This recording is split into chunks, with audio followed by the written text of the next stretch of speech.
हैं? क्या मानसिक संतुलन डिप्रेशन है या कोई साया महाराज जी? मानसिक संतुलन कोई साया फाया नहीं है। जैसे लोगों को रहता है ना कि बाहरी चक्कर कोई होगा, ये सब भीतरी चक्कर हमारे द्वारा जो पाप कर्म होते वही हमारे मन को जलाते हैं, वही हमारी बुद्धि को भ्रष्ट कर देते हैं, और कोई नहीं। जैसे भूत प्रेत भी आता है ना किसी के दिमाग में, तो पाप कर्म के कारण ही आता है। हमारे पाप कर्म को भुगताने के लिए भूत का आवेश होता है, वो हमें दुख देता है, और जब हमारा पाप कर्म क्षय हो जाता है तो या तो कोई झाड़ने फूकने वाला मिल गया या स्वयं चला जाता है। तो कर्म ही हमारे लिए भूत है और कर्म ही हमारे लिए भगवान है।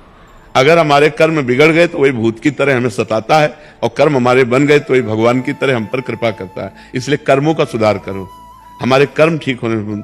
हमारे अगर कर्म बिगड़ गए हैं ना तो ऐसा ही अनुभव होने लगता है, कोई डिप्रेशन नहीं। पहले स्वीकृति करो, नहीं तो अगर किसी आदमी को 20 बार 20 लोगों को तैयार कर लो अलग अलग, और उसको यार तुम डिप्रेशन में पहुंच गए क्या, नहीं तो हमें तो लग रहा है तुम डिप्रेशन में हो, और चला जाए। फिर दूसरा आवे, यार तुम डिप्रेशन में पहुंच गए क्या, और 20 कहे अगर वो अस्पताल ना पहुंच जाए तो हमसे बात कर लो।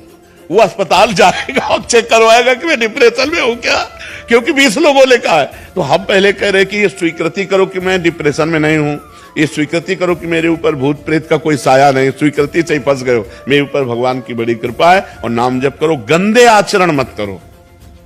आज हमारी समाज गंदे आचरणों को पाप मान ही नहीं रही है।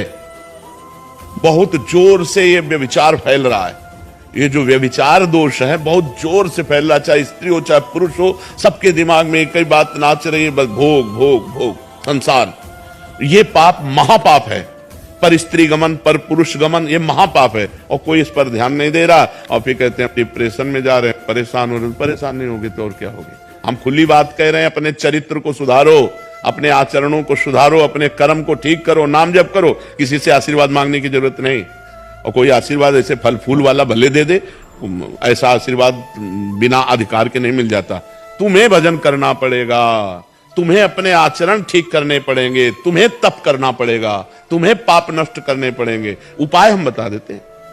भगवान गीता में अर्जुन को क्या कहते, तुम्हें सहना पड़ेगा, तुम्हें मेरा भजन मन मना भव मद भक्तो माध्याजी माम नमस्कुरु। भगवान सामने खड़े और कह रहे जब तक तुम ऐसा नहीं करोगे तब तक मेरे को नहीं जान सकते। सामने खड़े हैं महाराज।